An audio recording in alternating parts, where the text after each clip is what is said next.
그러므로 우리가 낙심하지 아니하노니 우리의 겉사람은 낡아지나 우리의 속사람은 날로 새로워지도다. 우리가 잠시 받는 혼란에 격한 것이 지극히 크고 영원한 영광에 중한 것을 우리에게 이르게 하니 우리가 주목하는 것은 보이는 것이 아니요 보이지 않는 것이니 보이는 것은 잠깐이요 보이지 않는 것은 영원함이라. 만일 땅에 있는 우리의 장막집이 무너지면 하나님께서 지으신 집, 곧 손으로 지은 것이 아니요 하늘에 있는 영원한 집이 우리에게 있는 줄 아느니라. 참으로 우리가 여기 있어 탄식하며 하늘로부터 오는 우리 처소로 덧입기를 간절히 사모하노라. 이렇게 입으면 우리가 벗은 자들로 발견되지 않으려 합니다. 참으로 이 장막에 있는 우리가 짐진 것 같이 탄식하는 것은 벗고자 함이 아니요 오히려 덧입고자 함이니 죽을 것이 생명에 삼킨 바 되게 하려 함이라. 곧 이것을 우리에게 이루게 하시고 보증으로 성령을 우리에게 주시기는 하나님이시니라. 그러므로 우리가 항상 담대하여 몸으로 있을 때에는 주와 따로 있는 줄 아노니 이는 우리가 믿음으로 행하고 보는 것으로 행하지 아니함이로다. 우리가 담대하여 원하는 바는 차라리 몸을 떠나 주와 함께 있는 그것이라. 그런즉 우리는 몸으로 있든지 떠나든지 주를 기쁘시게 하는 자가 되기를 힘쓰노라. 이는 우리가 다 반드시 그리스도의 심판대 앞에 나타나게 되어 각각 선악간에 그 몸으로 행한 것을 따라 받으려 함이라. 우리는 주의 두려우심을 알므로 사람들을 공면하거니와 우리가 하나님 앞에 알려졌으니 또 너희의 양심에도 알려지기를 바라노라. 우리가 다시 너희에게 자천하는 것이 아니요 오직 우리로 말미암아 자랑할 기회를 너희에게 주어 마음으로 하지 않고 외모로 자랑하는 자들에게 대답하게 하려 하는 것이라. 우리가 만일 미쳤어도 하나님을 위한 것이요 정신이 온전하여도 너희를 위한 것이니 그리스도의 사랑이 우리를 강권하시는도다. 우리가 생각하는데 한 사람이 모든 사람을 대신하여 죽었은즉 모든 사람이 죽은 것이라.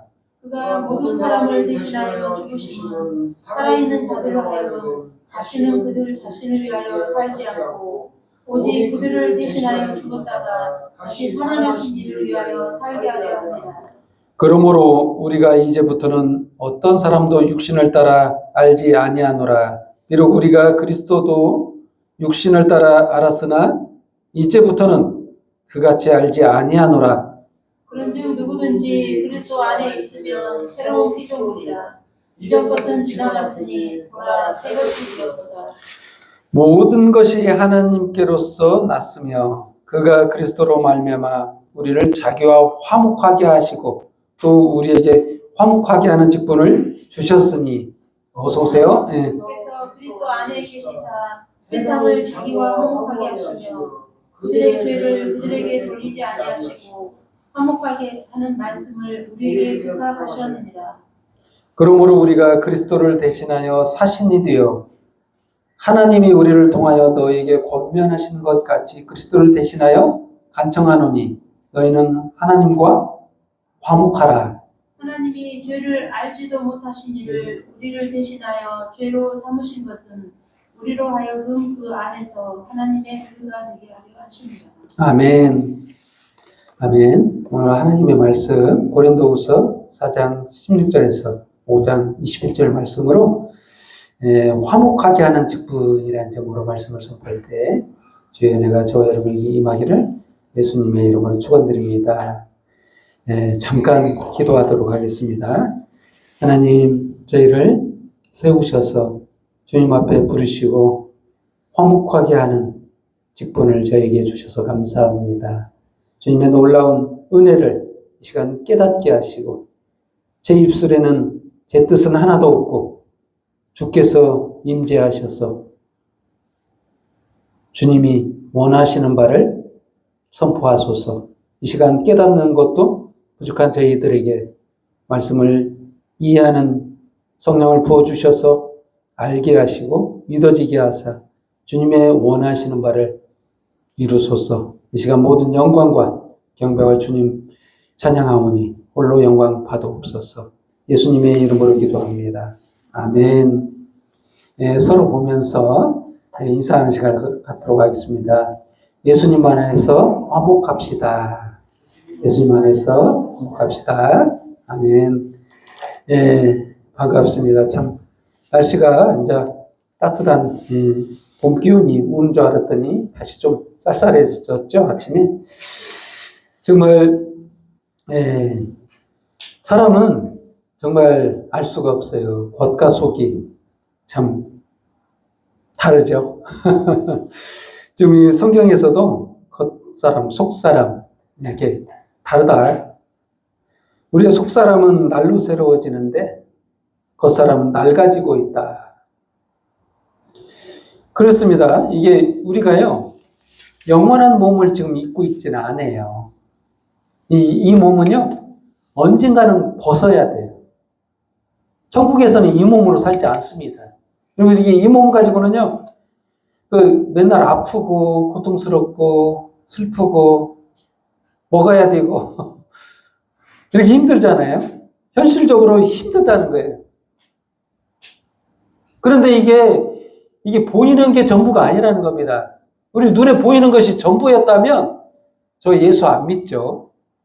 당연히 안 믿죠. 이게 전부라는데 성경 내용은요, 이게 전부가 아니래요. 진짜는 안 보이는 데가 진짜가 있다. 진짜 소중한 것이 다 안 보이는 데가 있어요. 전에도 제가 말씀드리는 것처럼 중요한 거 눈에 안 보입니다. 사랑도 그러고, 예를 들어서 산소도 눈에 안 보이죠. 보였다간 참 다 보였으면요, 우리 지금 숨 쉬는 것도 돈 주고 숨 쉬어야 된다고 제가 옛날에도 말했던 것 같은데, 정말로 영원한 것을 우리는 추구해야 된다. 하나님께서요, 추구하시는 바가 있는데, 이거는요, 인간의 행복에 있다. 화목하기를 원하세요. 하나님이 우리를 구원하실 이유가 없잖아요. 사랑하지도 않는데 구원하실 이유가 있어요? 사랑하지도 않는데 만들 필요가 있어요? 우리가 존재하는 것 자체가요, 하나님의 사랑 때문에 존재한다고 볼 수가 있습니다. 그래서 첫 번째 주제로 영원한 것을 위해서 살아라. 그래서 18절 말씀, 우리가 주목하는 것은 보이는 것이 아니요 보이지 않는 것이니 보이는 것은 잠깐이요 보이지 않는 것은 영원합니다. 이렇게 말하고 있습니다. 우리가요, 집이 있어요. 우리 지금 여기서는 집이라고 표현하고 있는데, 우리의 장막집이 뭐냐면 우리 몸을 얘기하고 있습니다. 우리 몸이 이 장막집, 천막이나 똑같다. 입고 있다. 우리는 이 몸에 영혼이라는 것을 담고 있어요. 우리가 교통사고나 당하고 죽게 되면 몸은 썩어지고 문드러지지만 영혼은 어디로 갈까요? 영혼은 자기 집으로 갑니다. 자기 집이, 영원한 집이 있어요. 가야 돼요. 몸과 영혼이 분리가 됩니다. 그래서 안 믿는 사람도 갔네, 갔어. 떠났네. 혼이 떠났네. 그런 말 하죠. 이게 다 알아요. 이게 떠난다는 거 알고 있어요. 참. 어디 가냐? 주님께 갑니다. 만든 분께 가요. 영혼은 영원하기 때문에 그래요. 소멸하지 않습니다. 우리 몸은 썩어지지만 우리가 썩어질 몸을 입었다는 거예요. 이게 우리의 장막집이 무너진다, 죽는다, 이런 뜻입니다. 5장 1절에. 이게 하나님께서 지은 집이에요. 근데 손으로 짓지 않는 영원한 집이 있어요. 어디에 있냐? 천국에 있다는 거예요. 우리는 계속해서 탄식하며 이 새로운 옷으로 입기를 바래요. 왜? 영원히 살기를 원하잖아요. 행복하게 살기, 아프지 않는 몸, 천사처럼 뿅뿅뿅 이렇게 날아다니는 몸, 이거 입고 싶어. 그렇지만, 기다리지만, 사모하지만, 아직 안 왔어요. 2절 말씀이 그런 뜻입니다. 이렇게 입으면 우리가 벗은 자들로 발견되지. 예.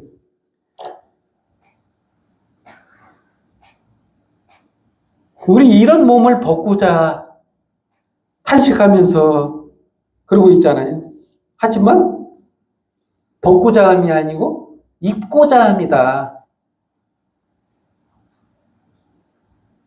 새로운 몸을 입고자 한다. 생명이 삼킨 바 되어 이게 하렵니다. 죽을 것이 4절 말씀. 곧 이것을 우리에게 이루게 하시려고 누구를 보냈냐?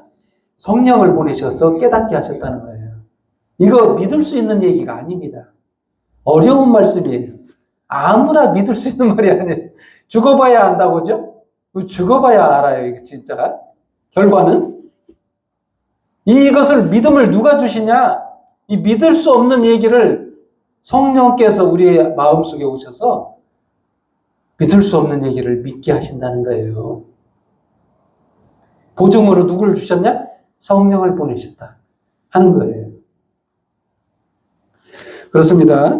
이 믿지 못하는 얘기를 이렇게 하니까 쉽지 않죠. 쉽게 믿을 수 없다라고 생각하는데요. 하지만 하나님이 우리를 창조하신 이유가 분명하게 보이잖아요. 우리 이렇게 살려고 만든 거 아니에요. 처음부터 우리 고통받고 죽어지고 썩어지고 넌 소멸하라고 이렇게 만든 게 아니라는 거예요. 결국 영원히 하나님과 화목하게 기쁘게 즐겁게 살기를 원하시는 하나님. 어떻게 하셨을까요? 우리를 이대로 내버려 두지 않으시고요. 구원하시겠다는 거예요. 그렇습니다.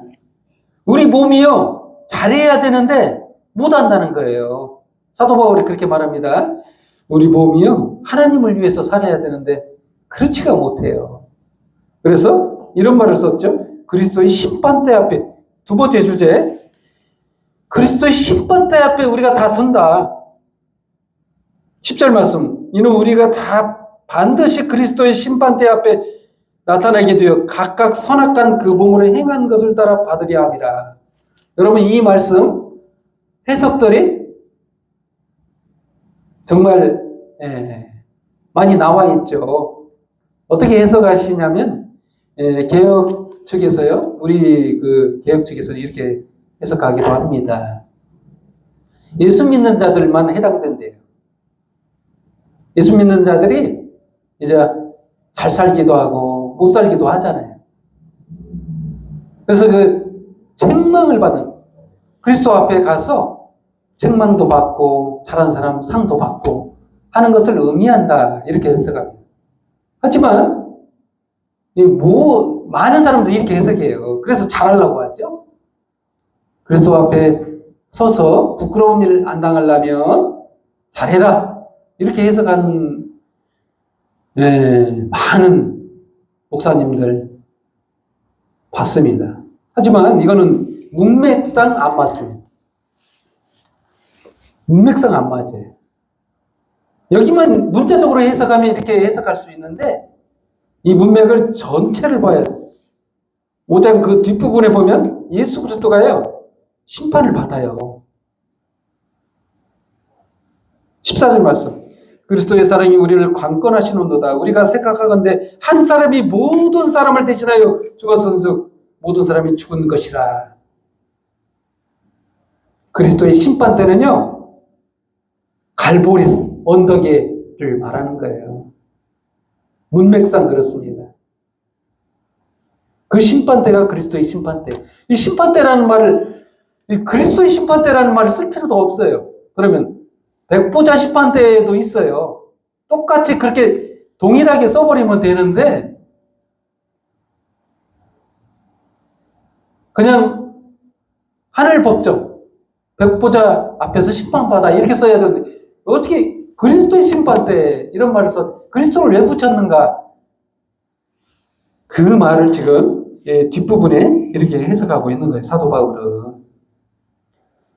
예수 그리스도와 함께 우리가 십자가에 못 박혔을 때 그때 그리스도 심판대에서 형벌을 받았다. 그 말을 쓰고 있는 겁니다. 또 한 가지 예수님도요. 그걸 인정하셨어요. 탕자의 비유에서 이렇게 말했죠. 아버지의 비유에서 그렇게 말하고 있어요. 돌아온 탕자가요. 아버지 앞에 왔어요. 그래서 뭐 어떻게 돼? 이게 이 그리스도의 심판대가 있었으면 이래야 됩니다. 아버지 앞에 온 탕자를 그래 잘 왔다. 너 잘못한 거는 벌 받아야 돼. 그래도 오긴 왔지만 잘한 건 잘한 거고 못한 건 못한 거니까 벌 받아야 돼. 그래도 안아줄게. 이렇게 말하면 이렇게 해석해야 돼. 맞아요. 탕자에 비해서 그렇게 안 했잖아요. 아무것도 묻지 않고 아무것도 질타하지 않고 징계하지도 않고 가락지를 끼워주시고 옛날 그 아들의 지위를 회복시켜 주셨어요. 그리고 잔치를 벌였어요. 이게 아버지의 마음이에요. 화목해 하시려는 하나님의 마음이지 그리스도의 심판대에 세우려는 하나님의 마음이 아니에요. 이게 문자를 그대로 해석하는 그 부분이 너무 많다 보니까 성경을 어떤 부분은 문자 해석을 해야 되지만 어떤 부분은 묵시문학적으로 시적 표현도 있고 문학적 표현도 있고 7을 7자로 해석해서 7개밖에 없다 이렇게 해석하는 거 많죠. 7교회도 그렇죠. 그 계시록에 보면 7교회 7교회는 모든 교회를 말할 때 7교회 완전한 전부 다 교회를 말하는 거고 세상 모든 교회를 통합하는 교회를 말할 때 7교회인 거예요. 여기에 다 해당된다. 너희 교회가.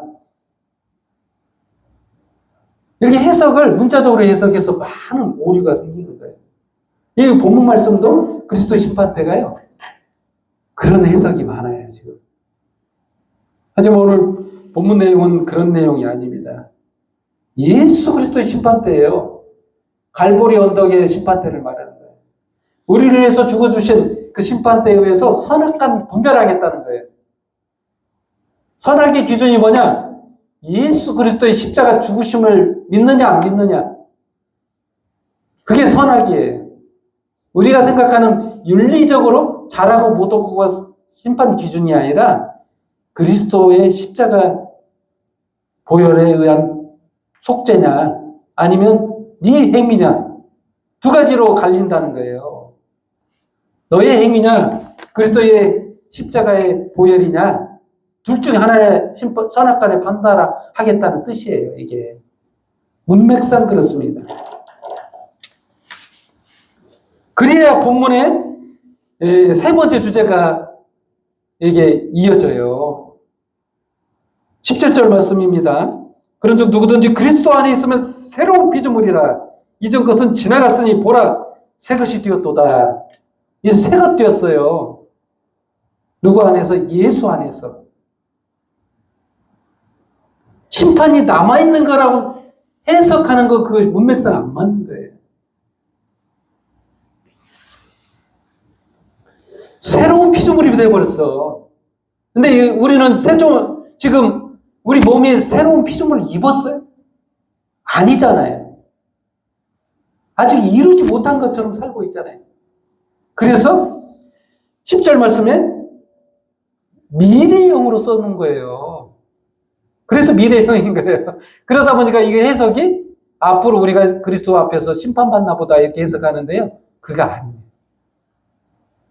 우리 몸이 아직 이루지 못했기 때문에 새로운 피조물을 덧입어야 되는데 안 입어진 상태이기 때문에 입어지기 전까지는 미래의 완료가 될 거라 이렇게 쓸 수밖에 없는 거예요.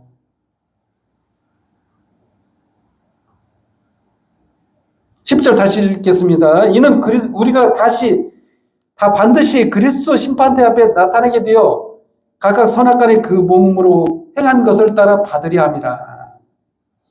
이 해석을요, 문자 그대로 해석하면 앞으로 우리가 그리스도 앞에 가서 벌 받거나 상 받거나 이렇게 해석할 수밖에 없게 돼요. 문맥을 안 보면 그렇게 됩니다. 그렇습니다. 그래서 성경이 해석이 참 어렵다는 거. 이게 진짜 어려운 거예요. 진짜. 전체 문맥을 한번 쭉 보면 그렇게 돼 있어요. 그러면 화목하지 않죠. 하나님하고 어떻게 화목해요? 벌 받을지 모르는데 벌벌 떨면서 아이고 나 하나님 아빠가 예수님 앞에 가서 또 혼날 것 같네. 나 잘못한 게 너무 많은데. 이럴 사람뿐밖에 없어요. 그리스도 앞에 서서 나 당당히 잘했습니다 할 사람 아무도 없습니다. 즐거울 사람 아무도 없어요. 화목할 사람 아무도 없습니다. 그럼 화목이라는 말을 쓸 필요도 없습니다. 화목하게 하는 직분이다. 이런 말도 맥락이 안 맞아요. 하나님이 원하시는 건요, 구원이요, 기쁨이요, 행복이요, 자유에 있지, 억압하고, 자유를 빼앗고, 너 이러면 안 돼. 너 잘 살아야 돼. 이런 의도로 써놓은 게 아니라는 거예요. 다시 그리스도의 사랑이 14절입니다. 그리스도의 사랑이 우리를 강권하시는도다. 우리가 생각하는데 한 사람이 모든 사람을 대신하여 죽었은즉 모든 사람이 죽은 것이라 형벌을 받았다는 거예요. 이미. 왜 못 믿으세요? 형벌을 이미 받았다니까요. 영원하신 분이요, 과거, 미래, 현재의 죄까지 전부 다 담당하셨다는 얘기예요. 그럼 우리가 이렇게 생각하면 오해할 겁니다. 죄를 대신해서 다 죽었으니 난 죄 없네. 내가 고의적으로 죄를 져도 그 죄도 용서한다는 거네. 나쁜 짓 막 해야 되겠네. 이렇게 또 어긋나가면요, 다시 탕자예요. 탕자를 받아주셨는데 다시 탕자로 가겠다. 이런 생각을 하라고 제가 이렇게 말씀드리는 게 아니에요. 더더욱 잘 살려고 해야죠. 용서하셨으니까. 그런 말을 하고 있는 거예요. 그리스도께서요, 우리가 잘못한 것 때문에 죽으셨어요. 그걸 생각하면 더더욱 잘 살아야 하는 게 맞습니다. 그 얘기를 하고 있는 겁니다, 지금. 참, 그러면서 마지막에 결론을 내지죠. 하나님이 죄를 알지도 못하는 예수님이죠. 죄를 알지도 못하는 분이에요. 죄가 자체가 없는 분이에요. 못하시는 일을 우리를 대신하여 죄로 삼으신 것은 우리로 하여금 그 안에서, 예수 안에서 하나님의 의가 되게 하련다. 하나님의 의, 여기 또 나오죠. 인간의 의로는 구원받을 수가 없습니다. 하나님의 의라는 것이 바로 십자가에서 죽어주신 예수 그리스도의 십자가의 의예요. 그걸로 충분하다는 얘기예요.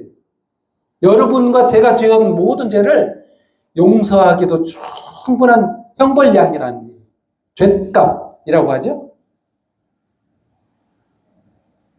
죄인의 몸값을 지불했다는 얘기예요. 다 지불했다는 얘기예요. 깨끗하게 다 청산했다는 뜻입니다. 어떤 의로? 하나님의 의로. 하나님의 의는 바로 십자가의 보혈의 피로 지불하셨다는 거예요. 그걸 믿으셔야 돼요. 그게 바로 화목하게 하신 하나님의 사랑이고, 그를 맡은 게 누구냐? 저와 여러분입니다. 저와 여러분이 화목의 직분을 맡았어요. 그 은혜를 입었어요. 성령이 저와 여러분 안에서 이 일을 하시는 거예요. 그렇습니다. 왜 화목하게 하시냐?